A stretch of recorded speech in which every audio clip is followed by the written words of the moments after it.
Hi friends, అందరూ బాగున్నారని అనుకుంటున్నాను. Welcome back to the channel ఇట్లు మీ శ్రీకాకుళం పిల్ల and it's me Kusma. Welcome to this new video. మరొక ఫుల్ డే రొటీన్తో మీ ముందరికైతే వచ్చేసానండి. ఐ హోప్ మీ అందరికీ ఈ వీడియో ఖచ్చితంగా నచ్చుతుంది. వీడియో మొత్తం చూడండి. నచ్చినట్లయితే చిన్న లైక్ చేయడం మాత్రం మర్చిపోకండి. అలాగే మన ఛానల్కి విజిట్ చేస్తున్న ప్రతి ఒక్కరికి కూడా పేరున థ్యాంక్స్ అండి. అలాగే కొత్తగా విజిట్ చేస్తున్నారా మన ఛానల్కి, ప్లీజ్ సబ్స్క్రైబ్ చేసుకుంటారని మనస్ఫూర్తిగా కోరుకుంటున్నాను. సో మార్నింగ్ 4 నుంచి ఈవినింగ్ వరకు నేను చేసేటువంటి పనులు, మంచి మంచి రెసిపీలు కూడా ఈ వీడియోలో షేర్ చేసుకుంటాను.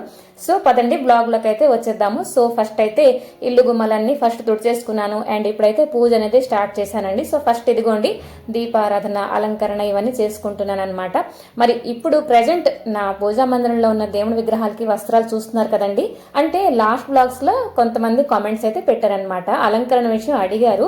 చాలా థ్యాంక్స్ అండి కామెంట్ పెట్టినందుకు.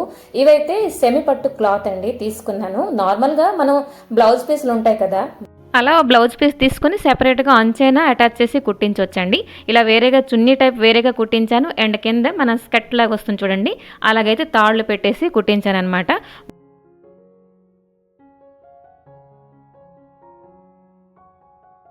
స్వామివారికి ఇక్కడ చూస్తున్నారు కదా, ఇదైతే మనం చంపసురాలు పెట్టుకుంటాం కదా అవండి.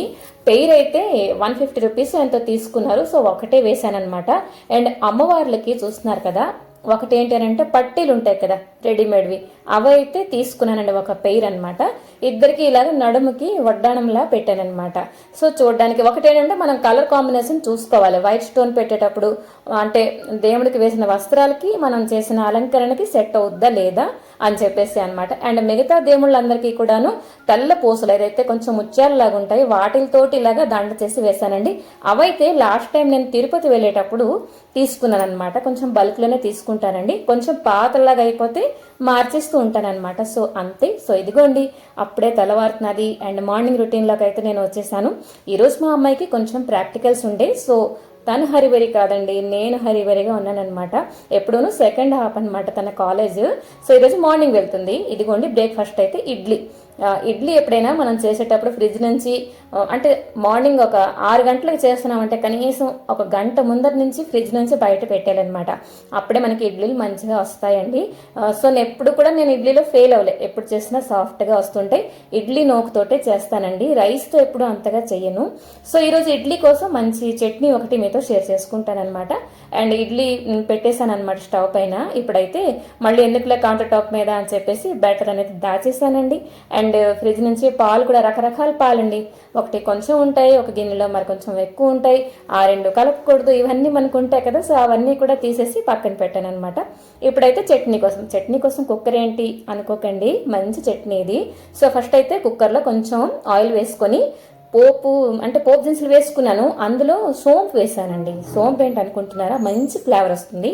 ఇప్పుడైతే కొంచెం కరివేపాకు, లైక్ మన పోపు దినుసులన్నీ నార్మలే, అయితే మినపప్పు ఏంటి యాడ్ చేయలేదండి. నార్మల్గా ఆవాలు, జీలకర్ర, సోంపు అంతే. అందులోనే కొంచెం తాలింపు తీసేసి పక్కన పెట్టేస్తున్నాను, ఎందుకంటే మనకి పైన వేస్తాం కదా తాలింపు అనేది. ఇప్పుడైతే ఒక చిన్న ఉల్లిపాయ ఇలాగా పెద్ద ముక్కలు అయితే కట్ చేసుకొని వేసుకున్నానండి. అండ్ చిన్న అల్లం ముక్క అండ్ 2 నుంచి 3 టమాటాలు, పెద్దవైతే 2 అనుకోండి, అవైతే వేసాను అనమాట డైరెక్ట్గా. సో ఇవన్నీ కొంచెం ఫ్రై అయిన తర్వాత 2 గ్రీన్ చిల్లీ అంటే మనకు కొంచెం ఎక్కువ కారంగా కావాలంటే ఎక్కువ వేసుకుంటాను అనమాట. సో కొంచెం కొత్తిమీర, పుదీనా కొంచెం వేసినా బాగుంటుంది, బట్ నేను ఈరోజు కొత్తిమీర వేసాను. అండ్ కొంచెం మగ్గిపోయిన తర్వాత వేసాను కొంచెం పసుపు, తగినంత సాల్ట్, మరి కొంచెం వాటర్. ఎక్కువ వాటర్ కూడా పోయక్కర్లేదు. నేను చూసానండి నార్మల్గా మార్నింగ్ టిఫిన్స్లోకి ఎక్కువ స్పైసీగా ఉండే చట్నీ అయితే మా ఇంట్లో ఇష్టపడట్లేదండి, అది తినకూడదు కూడా ఎక్కువ స్పైసీ. సో కట్ చేస్తే ఇప్పుడైతే కాటన్ డ్రెస్ ఒకటి అమ్మాయిది ఐరన్ చేసుకుంటున్నాను. తను చేసుకోలేదా అని చెప్పేసి నీకు అనిపించవచ్చు, బట్ హరిబరిగా ఉంది, నేను చేసుకుంటానులే అనింది, బట్ హెల్ప్ చేస్తే నాకైతే మంచిగా అనిపిస్తుందండి.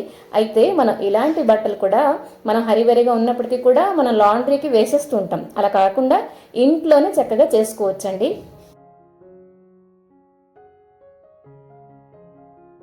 ఇంకాను మనం పైన ఒక పేపర్ పరిచి కూడా చక్కగా చేసుకోవచ్చు అనమాట. ఫస్ట్ అయితే కొంచెం ముడుచుకొని ఉంటాయి కదా, అవైతే కొంచెం చేతితోటి ఇప్పేసి కొంచెం ఇలాగా సాగదీసి ఆ తర్వాత ఐరన్ అనేది చేసుకోవాలన్నమాట. ఇప్పుడైతే కాటన్ బట్టలు ఎక్కువగా వేసుకుంటున్నామండి, నేనైనా మా అమ్మాయి అయినా కూడాను. సో ఇదిగోండి టాప్ కూడా మంచిగా పరిచేసి ఇదైతే నేను ఫోల్డ్ చేసి మడత పెడుతున్నాను అనమాట. లేదు స్ట్రైట్గా కావాలంటే మొత్తం ఐరన్ చేసేసి ఒక వైర్ మీద వేసేసుకోవచ్చు అండ్ అప్పటికప్పుడు మనం ఆ డ్రెస్ వేసేసుకోవచ్చు అనమాట.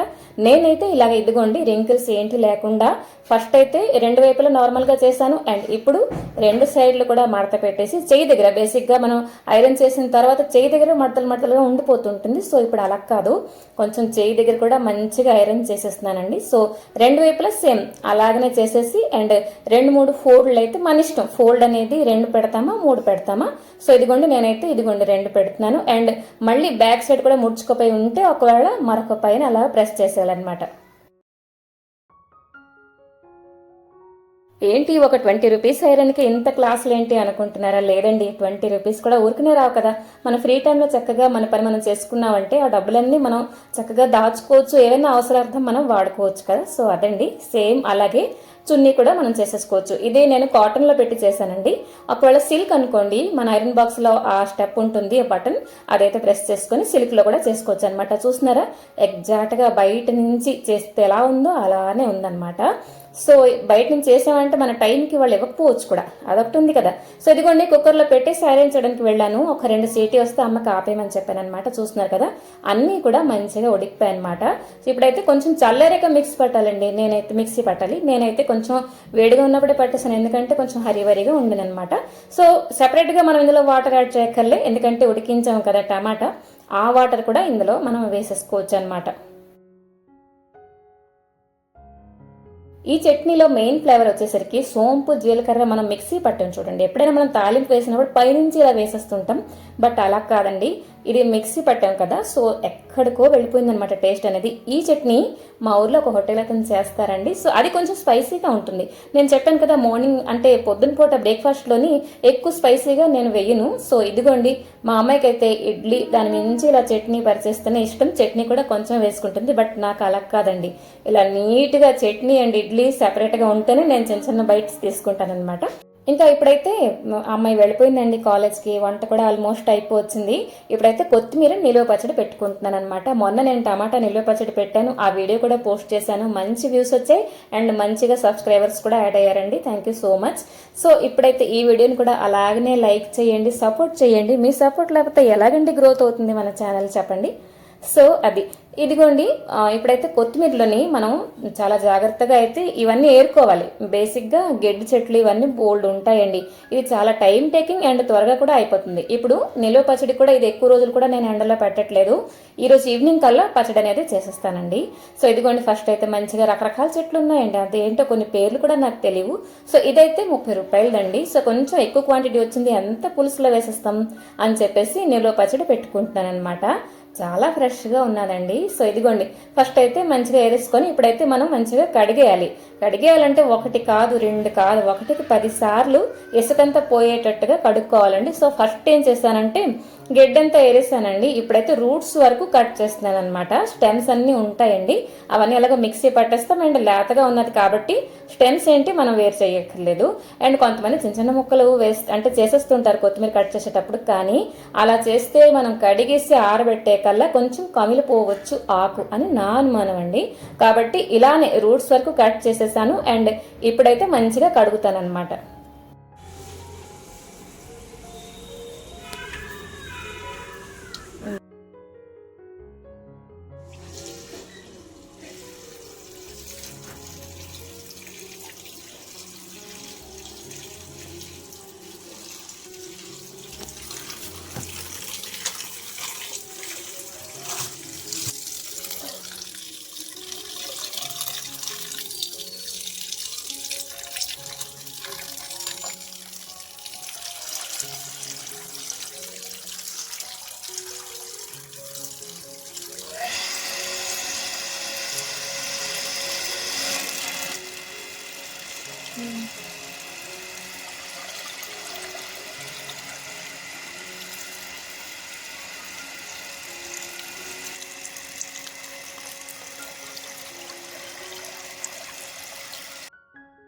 ఇంకాను కడిగేసాను కదండి, మంచిగా గుమ్మంలోనే కొంచెం ఎండ పడుతున్నది. సో ఎండలో కూడా ఆరబెట్టేస్తున్నాను అనమాట. మెయిన్ ఏంటంటే వాటర్ అస్సలు ఉండకూడదు.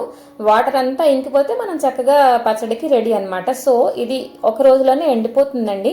ఎక్కువగా డ్రై కూడా చేయకూడదండి, ఎందుకంటే పచ్చడి అనేది డ్రైగా వస్తుంది, గుండగా వస్తుంది, బాగుండదు అనమాట. సో ఇదైతే కొంచెం మధ్యాహ్నం వరకు ఉంచాను. ఆ తర్వాత ఒక పొడి బట్టలో ఇలాగ చుట్టేశాను అనమాట. చూస్తున్నారు కదా, ఒక్క పిసర్ కూడా వాటర్ అనేది లేదు, శుభ్రంగా ఎండిపోయింది అనమాట. సో ఇప్పుడు నేను కట్ చేసి ఉంటే అయ్యూను, బట్ ఈరోజు నైట్ ఎలాగైనా మా వాళ్ళకి అన్నట్లో అది పెడతాను అని చెప్పేసి ఫిక్స్ అయిపోయి మరి కట్ చేయలేదండి. సో ఇప్పుడైతే ఇదిగోండి కొంచెం మెంతిపొడి, కొంచెం మెంతులు కొంచెమే ఆవాలండి. ఎందుకంటే టమాటా పచ్చళ్ళు మనకి మెంతిపొడి కొంచెం ఎక్కువ ఎత్తే పర్లేదు కానీ, ఎందుకంటే టమాటా పొల్లగా ఉంటుంది కదా, అది కొంచెం అడ్జస్ట్ అయిపోద్ది. బట్ కొత్తిమీరకి పులుపు అవి ఏంటి లేదు కాబట్టి మెంతుగుండ చాలా తక్కువ వేసుకుంటున్నాను. సో ఇంకా ఇదిగోండి ఎండబెట్టిన కొత్తిమీర కూడాను, ఇదిగోండి కొంచెం ఇది అంతలా కనిపిస్తున్నది కానీ కొంచెం అంటే ఆయిల్లో వేసి ఫ్రై చేసుకుంటున్నాను. మరి కొంచెం పోతే ఇది అంతా మగ్గిపోయి ఆ మాత్రంకి అయిపోతుంది అనమాట.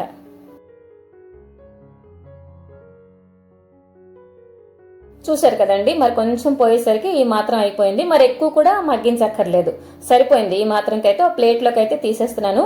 అదైతే మొత్తం చల్లరేక మిక్సీ అయితే పట్టేసుకోవాలన్నమాట. సో ఈ లోపల మనం మెంతి పొడి కూడా రెడీ చేసుకుంటున్నాం. నేనైతే ఇదిగోండి కొంచెం స్పెచులాతో ఇటు అటు చేస్తున్నాను, త్వరగా చల్లారిపోతుంది అని చెప్పేసి. అండ్ ఇప్పుడు మనం యాడ్ చేసుకుంటాం పులుపు. డైరెక్ట్ గా మనం చింతపండు వేసేయకుండా, డైరెక్ట్ గా చింతపండు వేస్తే ఎలా నలుగుతుంది చెప్పండి, పచ్చడిలో వాటరీ కంటెంట్ ఏంటి లేదు కదా.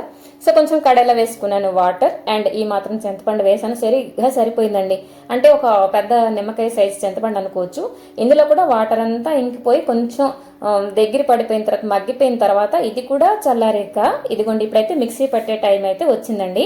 మిక్సీ జార్లోని వేయించిన కొత్తిమీర కూడా వేసాను, అండ్ మగ్గించిన చింతపండు కూడా వేసాను. చింతపండు కొంచెం పిక్క లేకుండా చూసుకుంటే బెటర్, లేకపోతే మన జార్ పాడైపోతుందండి.